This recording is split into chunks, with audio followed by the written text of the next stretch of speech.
Hello my dear students, कैसे हैं आप लोग? आई थिंक बढ़िया होंगे, मस्त होंगे। मैं आप सबका वेलकम करती हूँ हमारे चैनल पे। और आज मैं आप लोगों के लिए लेकर आई हूँ यूपीपीएससी एई में कि क्या महत्वपूर्ण हिंदी के क्वेश्चंस जो हैं वो आपको पूछे जा सकते हैं। जैसे कि हम सब जानते हैं कि अगर मैं बात करूँ इस एग्जाम की, दैट इज यूपीपीएससी एई की, तो इसमें जो प्री वाला पार्ट है तो उसमें 25 मार्क्स का आपके हिंदी भी आने वाला है। तो हिंदी के कुछ महत्वपूर्ण पॉइंट्स होते हैं, कुछ इंपॉर्टेंट टॉपिक्स होते हैं स्टूडेंट्स, जो आपको यहाँ पे पता होने चाहिए। ठीक है, तो सबसे पहले हम उन टॉपिक्स की बात करेंगे कि आपको किन किन टॉपिक के साथ में सबसे ज्यादा डील करना है। तो वो है आपका जैसे कि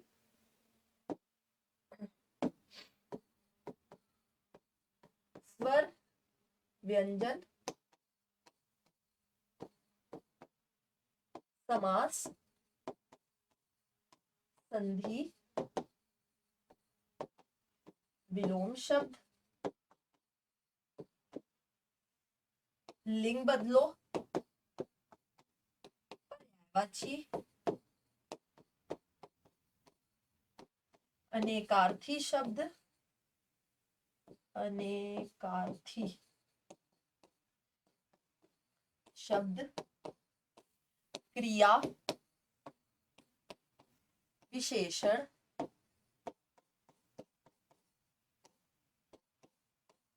इत्यादि।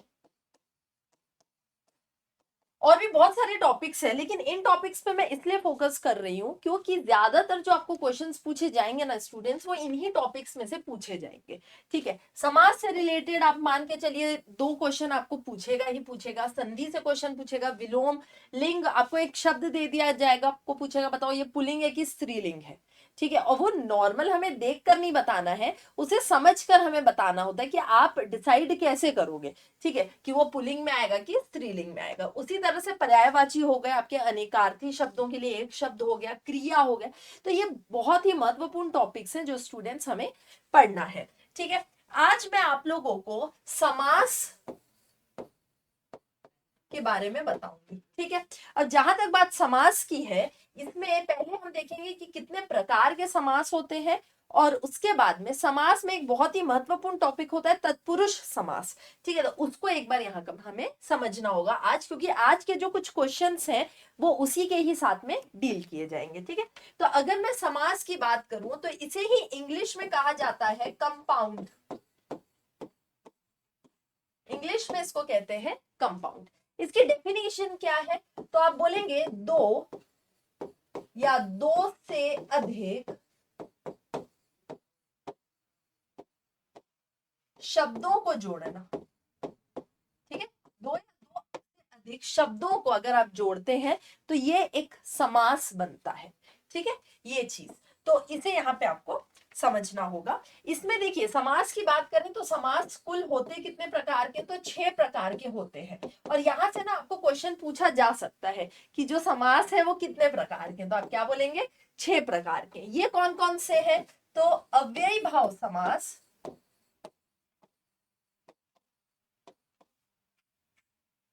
तत्पुरुष समास, कर्मधारय समास,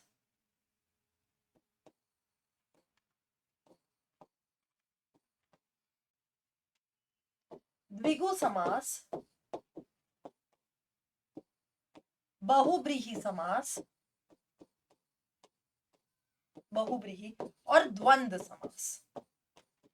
द्वंद्व समास। ठीक है, क्लासेस में जब आप पेड क्लासेस अगर हमारी परचेज करते हैं, वहां पे हिंदी को बहुत ही इलेबोरेटेड वे में पढ़ाया गया है। मैं आज जो आपको यहाँ पे पढ़ाऊंगी, तो अभी हम पूरे समास को नहीं देखेंगे क्योंकि हमें कुछ क्वेश्चंस भी करना है। ठीक है, तो मैं यहाँ आप लोगों को एक बहुत ही इंपॉर्टेंट समास को अभी समझाऊंगी, और वो है तत्पुरुष समास को। ठीक है, बचपन में अगर आपने हिंदी में कारक पढ़े होंगे तो उसमें हमें एक चीज रटा दिया जाता था। कर्ता ने कर्म को करण से संप्रदान के लिए अपादान से संबंध का के की अधिकरण में पर, इसका यूटिलाइजेशन कहाँ होता है, इसे अभी हम यहाँ पे तुरंत में देखने वाले हैं। ठीक, तो जब मैं यहाँ पे बात करूं तत्पुरुष समास की, तत्पुरुष समास, तो ध्यान रखेंगे कि तत्पुरुष समास ना खुद में बहुत अलग अलग प्रकार के होते हैं। तो हमें एक एक करके देखना है कि वो कौन कौन से प्रकार के होते हैं। तो जैसा कि मैंने वो लाइन बोला, कर्ता ने कर्म को, ठीक है। तो सबसे पहला तत्पुरुष समास होता है आपका कर्म तत्पुरुष, ठीक है। कर्म तत्पुरुष समास जो होगा स्टूडेंट्स, इसमें को चिन्ह का बोध किया जाता है, ठीक है। तत्पुरुष में क्या होता है, देखिए दो शब्द होते हैं, ठीक है। उसमें प्रधानता जो उत्तर शब्द होगा, मतलब बाद का जो शब्द होता है तो उसकी प्रधानता रहती है, उसे इंपॉर्टेंस दी जाती है, तो वो आपके तत्पुरुष समास कहलाते हैं, ठीक है। तो अगर मैं यहाँ पे बात करूं सबसे पहले कर्म तत्पुरुष समास की, ठीक है, तो इसमें जो को चिन्ह है ये बहुत ज्यादा यहाँ पे क्या होगा आपका महत्वपूर्ण होगा। जैसे कि फॉर एग्जाम्पल स्वर्ग प्राप्त, ठीक है। जब मैं इसको विभक्त करूं, जब तोड़ूं, तो मैं इसको क्या बोलूंगी, स्वर्ग को प्राप्त, स्वर्ग को प्राप्त, यही बोलूंगी, ठीक है। तो ये देखो क्या शब्द आ गया, यहाँ पे को शब्द आया है, ठीक है। तो अगर मुझसे कोई पूछेगा कि स्वर्ग प्राप्त जो है यह किस प्रकार का तत्पुरुष समास है, तो आप क्या बोलोगे, ये आपका एक कर्म तत्पुरुष समास है। ऐसे स्टूडेंट्स ऐसे ही क्वेश्चन आते हैं एग्जाम में, अभी हम क्वेश्चंस करेंगे ना तब आपको ज्यादा अच्छे से समझ आ जाएगा, ठीक है। आगे बढ़ते हैं। दूसरा है कर्ता ने कर्म को करण से, ठीक है। तो इसको कारक को आप पूरा याद कर सकते हैं। तो दूसरा होता है आपका कारक करण तत्पुरुष समास, कर्ण तत्पुरुष, ठीक है। इसमें दो चीजों की प्रधानता होती है, मतलब दो चिन्हों को इंपॉर्टेंस दिया गया, दैट इज एक है आपका से और दूसरा है के द्वारा, दो चीजें से और के द्वारा, ठीक है। जैसे कि तुलसी कृत, अगेन एक एग्जाम्पल के तौर में देखते हैं, मैं एग्जाम्पल यहां पे लिख दे रही हूं, तुलसी कृत, मतलब सपोज कीजिए कोई किताब है जो तुलसीदास जी के द्वारा लिखी गई है, तो उसको क्या बोलेंगे, तुलसी कृत। अब इसको अगर मैं तोड़ूंगी तो मैं क्या बोलूंगी, तुलसी द्वारा कृत, मतलब लिखी गई है, किसके द्वारा, तुलसी जी के द्वारा, ऐसा, ठीक है। तो अब अगर आपको तुलसी कृत कहीं पे दे दिया तो आपको पूछेगा कि कौन सा तत्पुरुष समास है, आप क्या बोलेंगे, भैया करण तत्पुरुष समास है। इसी प्रकार एक और शब्द लेते हैं, रस भरा, रस भरा मतलब रस से भरा, रस से भरा, से आ गया यहाँ पे, अगेन क्या हो जाएगा, ये आपका करण तत्पुरुष समास। कर्ता ने कर्म को करण से और के द्वारा दोनों रहता है, ठीक है। थर्ड प्रकार के तत्पुरुष समास को पढ़ेंगे जिसे कहा जाता है संप्रदान, संप्रदान, ठीक है। संप्रदान तत्पुरुष में एक शब्द आता है के लिए, इस चिन्ह का बोध होता है, के लिए, मतलब किसी भी शब्द को जब आप तोड़ोगे, विभक्त करोगे, तो अगर के लिए लिखा हुआ आ रहा है तो किस प्रकार का तत्पुरुष समास कहलाएगा, तो बोलेंगे आप संप्रदान तत्पुरुष समास कहलाएगा। फॉर एग्जाम्पल शिव अर्पण, शिव अर्पण मतलब क्या हुआ, शिव के लिए अर्पण, शिव के लिए अर्पण। जैसे ही आप कुछ शब्द को तोड़ोगे ना स्टूडेंट्स, आपको खुद को समझ आ जाएगा कि किस प्रकार का है, पर सही तोड़ना है, गलत नहीं तोड़ना है, ठीक है। तो ये क्या हो गया आपका, देखिए के लिए, ठीक है। तो यहाँ पे इस चीज को इस तरह से बनाया जा सकता है। आगे बढ़ते हैं, ये थर्ड हो गया। फोर्थ है आपका अपादान तत्पुरुष, कर्ता ने कर्म को करण से संप्रदान के लिए अपादान से। अब इसमें किस शब्द को यूज किया जाएगा, से। अभी देखो से में अगेन आप कंफ्यूज हो सकते हो, क्यों, क्योंकि मैम से का यूज तो हमने कर्ण तत्पुरुष में भी किया था, जैसे रस भरा, रस से भरा, ठीक है। तो दोनों में क्या डिफरेंस है, अच्छे से सुनना। यहां पर अपादान में अगर मैं से शब्द का यूज कर रही हूं, इसका मतलब ये है कि मैं किसी चीज को किसी चीज से अलग कर रही हूं, वहां पे हम से का क्या करेंगे, यूज करेंगे, मतलब किसी चीज के अलग होने का भाव, किसी चीज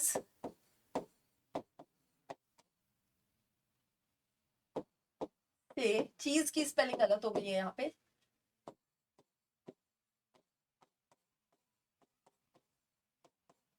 होने का भाव।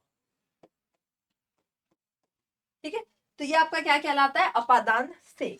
जैसे कि फॉर एग्जाम्पल धनहीन, अब यहां आप ये नहीं बोल सकते कि ये, अगर मैं इसको तोड़ती हूं सपोज, तो क्या आएगा, धन से हीन, ये आएगा।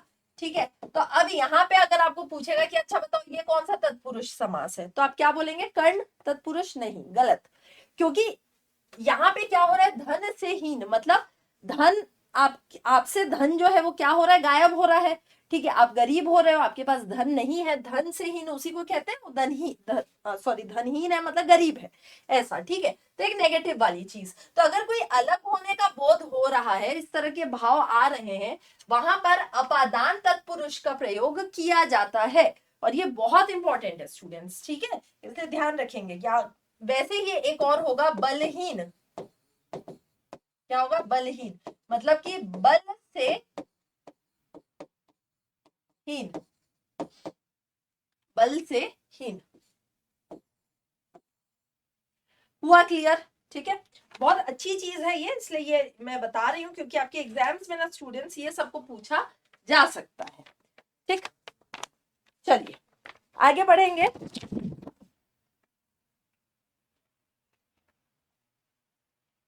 नेक्स्ट तत्पुरुष है संबंध का, की, के, का, की, के।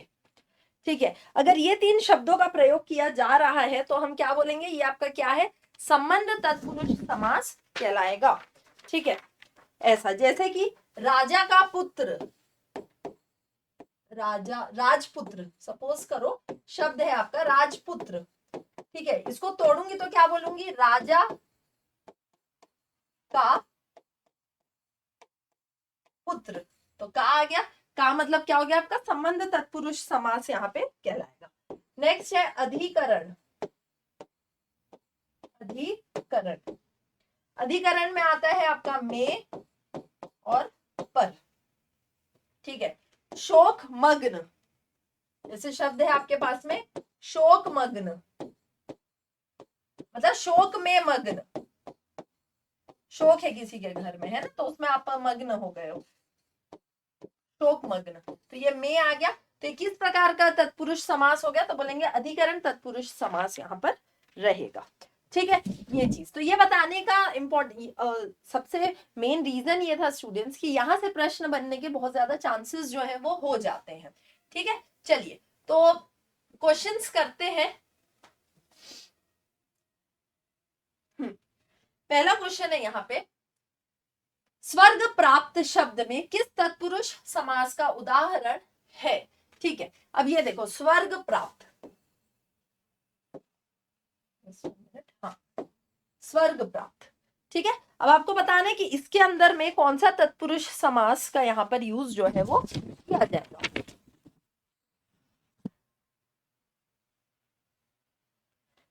ऐसा, ठीक है, अब देखिए स्वर्ग प्राप्त, जब मैं इसको तोड़ूंगी तब मैं क्या लिखूंगी, स्वर्ग को प्राप्त, राइट, ये लिखेंगे अपन, स्वर्ग को प्राप्त। तो ये क्या आ गया, को किसके अंदर में रहता था, कर्म तत्पुरुष, याद करो, कर्ता ने कर्म को, कर्ता ने कर्म को, यही बोलते हैं। ठीक है, तो कर्म के साथ में को लगता है, ठीक है, उसी का भाव रहेगा, तो इसलिए आंसर क्या रहेगा आपका, कर्म तत्पुरुष समास। आगे बढ़ेंगे नेक्स्ट क्वेश्चन की तरफ। नेक्स्ट है यहाँ पे रसोई घर। अब आपको बताना है रसोई घर शब्द में किस तत्पुरुष समास का प्रयोग किया गया है, अपादान, अधिकरण, संप्रदाय, संप्रदान है वो एक्चुअली, या फिर संबंध। ठीक, अब देखो रसोई घर मतलब क्या हुआ, रसोई के लिए घर, रसोई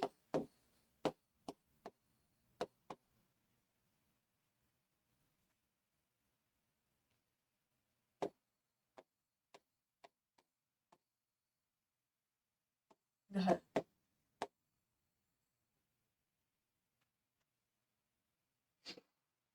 क्या रहेगा आंसर, संप्रदान।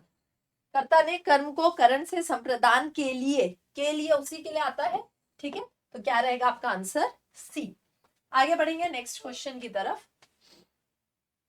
मनगढ़ंत, मनगढ़ंत शब्द में क्या आएगा ये आपको बताना है, ठीक है। तो अगेन देखिए यहाँ पे मनगढ़ंत मतलब अपने मन से गढ़ा हुआ कोई चीज, तो मन से गणना, अपने मन से कोई भी कहानी आपने बना दिया, ठीक है, तो ये क्या आ गया, से आ गया। अगेन पूरा पढ़ो, कर्ता ने कर्म को करण से, करण से, ठीक है, तो क्या होगा आपका करण तत्पुरुष समास की प्रधानता रहेगी, ठीक है। ये शब्द जो है वो तत्पुरुष समास कौन सा वाला यूज कर रहा है, कर्ण वाला, ठीक है। ये चीज हुई क्लियर स्टूडेंट्स, अच्छे से आई होप, ठीक है। इसके बीच में स्टूडेंट्स ध्यान रखें, अगर आपको यूपीपीएससी ए की आप तैयारी कर रहे हैं, गेट एकेडमी के लाइव ऐप को आप डाउनलोड कर सकते हैं, वहां पे एक बहुत बेहतरीन कोर्स हमारे द्वारा डिजाइन किया गया है जो है मात्र 1111 रुपीज का, ठीक है। तो उसे देखिए, पढ़िए, समझिए अच्छे से, सारी तैयारी जो है आपकी वहीं से हो जाएगी। ओके, नेक्स्ट, गुणहीन शब्द में किस तत्पुरुष समास का प्रयोग किया गया है, गुण से हीन। अब देखो, कर्ता ने कर्म को कर्ण से संप्रदान के लिए अपादान से, अब दोनों में से आता है, कहाँ कहाँ, या अभी हमने देखा था कि कर्ण तत्पुरुष के साथ में भी से लगता है, लेकिन ये पॉजिटिव वाले में, अगर किसी चीज से आप अलग हो रहे हो वहां पर आप अपादान तत्पुरुष का यूज करोगे, जैसे कि गुण से हीन, ठीक है, मतलब आपके में से गुण हटते जा रहे हैं, ठीक है, आप गुणहीन हो रहे हो, तो कोई चीज अलग हुई है आपसे, ठीक है, तो वहां पे क्या आएगा आपका अपादान तत्पुरुष आएगा। ये मेजर डिफरेंस है, ध्यान रखेंगे कर्ण तत्पुरुष और अपादान तत्पुरुष के बीच में, ठीक है। चलो आगे बढ़ते हैं नेक्स्ट क्वेश्चन की तरफ। यहाँ पर सेना नायक, आपको बताना है कि सेना नायक के अंदर में कौन सा यहाँ पे तत्पुरुष समास है।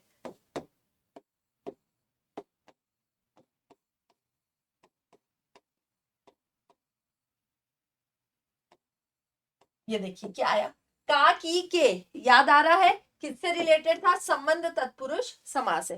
कर्ता ने कर्म को कर्ण से संप्रदान के लिए अपादान से संबंध का के की, का के की, तो ये का आ गया। अगर सेना नायक को मैं विभक्त करूंगी तो मैं क्या बोलूंगी, सेना का नायक, ओके। तो इसलिए यहाँ पे आपका आंसर क्या रहेगा स्टूडेंट, दैट इज संबंध तत्पुरुष समास। आगे बढ़ेंगे नेक्स्ट क्वेश्चन की तरफ। विशेषण, ठीक है, नेक्स्ट एक इंपॉर्टेंट टॉपिक होता है स्टूडेंट्स विशेषण, तो हमें इसे भी पढ़ना है कि विशेषण होता क्या है, कितने प्रकार के होते हैं, ये चीज। यहाँ पे अगर मैं आंसर की बात करूं स्टूडेंट्स, तो यहाँ आपका आंसर रहेगा 4, लेकिन यहाँ क्वेश्चन करने से पहले अच्छा है कि अगर हम समझ लें कि विशेषण होता क्या है, तो जैसे कि हम सब जानते हैं कि विशेषण क्या करता है, संज्ञा, मतलब अगर इंग्लिश में मैं संज्ञा को क्या बोलूंगी, नाउन, संज्ञा या सर्वनाम,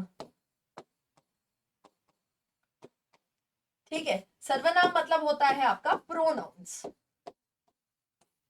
ठीक है, संज्ञा या सर्वनाम की जो विशेषता बताता, जो विशेषता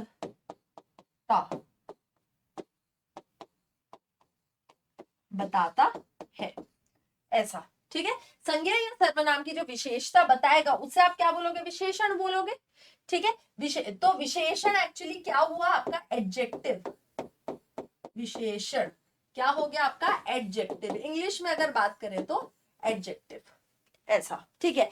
अब इंग्लिश में एडजेक्टिव्स जो है वो बहुत प्रकार के होते हैं, हिंदी में जनरली अगर मैं एडजेक्टिव्स की बात करूं तो ये आपके 2 प्रकार के, सॉरी 4 प्रकार के रहते हैं, ठीक है। अब ये कौन कौन से प्रकार हैं, सबसे पहला है संख्यावाचक, पहला है संख्यावाचक, मतलब कि ऐसे विशेषण जो कि संख्याओं का बोध करते हैं, ठीक है। संख्या मतलब क्या, जैसे कि 4 लड़के खेल रहे हैं, कितने लड़के खेल रहे हैं, 4 लड़के खेल रहे हैं, ठीक है, तो ये क्या होगा आपका, ये संख्यावाचक विशेषण कहलाएगा। दूसरा है परिमाणवाचक, परिमाण, मेजरमेंट, इंग्लिश में आप इसे मेजरमेंट कहेंगे, ठीक है, परिमाण वाचक, जैसे कि किसी भी चीज की मात्रा का अगर बोध कराता है, मात्रा, मात्रा मतलब होता है क्वांटिटी, ठीक है, क्वांटिटी का अगर बोध कराते, फॉर एग्जाम्पल 2 लीटर, थोड़ा, बहुत, ये चीज, ठीक है।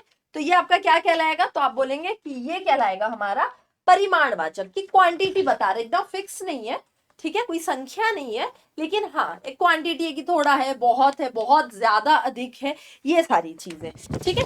वैसे ही आगे बढ़ेंगे, नेक्स्ट है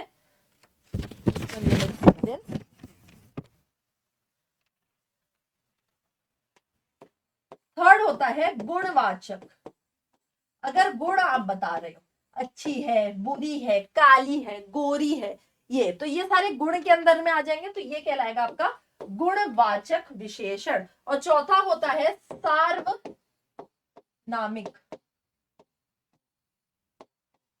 विशेषण, ठीक है। अगर आप विशेषण मतलब आप सॉरी, अगर आप सर्वनाम की विशेषता बताते हैं, सर्वनाम की विशेषता, ठीक है। अब संज्ञा और सर्वनाम में क्या अंतर है, देखिए, नाम, ठीक है, अगर मैं नाम की बात करूं वो संज्ञा हो जाएगा, लेकिन बार बार अगर मैं नाम का ही यूज करती हूँ तो सेंटेंस जो है वो खराब दिखता है, तो हम उसकी जगह क्या यूज करते हैं, सर्वनाम का यूज करते हैं, वह, यह, ठीक है, उनके, ये चीजें, ठीक है। तो ये आपके क्या कहलाते हैं, सर्वनाम। तो ये यह वह जो है शब्द, अगर कोई इनकी विशेषता बताता है, वो सार्वनामिक विशेषण सॉरी विशेषण जो है वो कहलाता है, ठीक है। वह, यह, क्या, कोई, कुछ, ये सारे, ठीक है। तो आपके ये कौन से वाले विशेषण कहलाएंगे, तो बोलेंगे आप सर्वनाम, सार्वनामिक विशेषण कहलाएगा, ठीक है। अब देखिए दो चीजें होती है, ठीक है, आप कैसे आप पहचानेंगे कि वो सर्वनामिक विशेषण है या वो एक सर्वनाम है, दोनों में भी अंतर है चीजों का, ठीक है। तो देखिए, दो सेंटेंस लिखते हैं, यह देखो, बहुत इंपॉर्टेंट चीज बता रही हूँ स्टूडेंट्स में, बहुत ज्यादा इंपॉर्टेंट, ठीक है। तो बिल्कुल इस लेक्चर को ना आपको मिस नहीं करना है, बिल्कुल नहीं करना है। यह फूल देखो, ये दोनों में क्या अंतर है, अब देखो, देखो की अगर बात करूं तो भैया ये तो वर्ब हो गया, क्रिया हो गया, हटा दीजिए। अगर मैं यह पर फोकस करूं तो पहले वाले में अगर आप ध्यान देंगे कि क्रिया के पहले विशेषण लगा है, ठीक है। तो क्रिया के पहले क्या लगा है आपका, विशेषण, ठीक है। तो क्रिया के पहले अगर विशेषण लगा है तो यहाँ पे ये जो यह है ये एक सर्वनाम की तरह वर्क करेगा, प्रोनाउन की तरह वर्क करेगा, ठीक है। सर्वनाम की तरह वर्क करता है कब, जब क्रिया के पहले लगा है तो, ठीक है। ये चीज जैसे यह देखो, इस चीज को देखो, ऐसा, ठीक है। दूसरा चीज है, मतलब विशेषण नहीं बोलेंगे हम इसको, जस्ट 1 मिनट, हाँ विशेषण नहीं होगा, तो अगर क्रिया के पहले है वो शब्द तो वो आपका सर्वनाम कहलाएगा। दूसरे में देखो, क्रिया तो ये है लेकिन बीच में क्या कर दिया है, एक फूल शब्द को भी डाल दिया, मतलब कि संज्ञा डाल दिया है, ठीक है। तो संज्ञा के पहले अगर शब्द यूज हो रहा है तो यह एक सर्वनामिक विशेषण की तरह यूज किया जाएगा, ये विशेषण कहलाएगा, यहाँ पर क्या कहलाएगा, विशेषण। क्योंकि देखो अब यहाँ पे क्रिया के पहले नहीं लगा है, क्रिया के पहले क्या है, एक संज्ञा है, और संज्ञा के पहले में यह लगा हुआ है, ठीक है। इसलिए यहाँ पे आपका डिफरेंस आ जाता है, ये चीज हुआ क्लियर स्टूडेंट्स, आई होप आपको ये चीज समझ में यहाँ पर आ गई होगी, ठीक है। तो आज मैं अपनी क्लास को, छोटी सी क्लास थी लेकिन इंपॉर्टेंट चीजें मैंने समझाई है, देखिए समझिए, गेट एकेडमी के ऐप को डाउनलोड कर लीजिए, इस कोर्स को परचेज कर लीजिए, बहुत अच्छे तरीके से आपकी जो है वो तैयारी यहाँ पर हो जाएगी। यूट्यूब में लेक्चर्स जो है वो दिन प्रतिदिन जो है वो आ ही रहे हैं, मेरे भी हिंदी के लेक्चर्स जो है ये कंटिन्यूअसली आएंगे, ठीक है। तो क्लासेस देखिए, समझिए, कुछ भी डाउट रहे तो आप बिल्कुल हमसे यहाँ पे पूछ सकते हैं, we always there to help you out. तब तक के लिए thank you very much, take care, ध्यान रखिए, पढ़ाई करते रहिए, सी यू ऑल।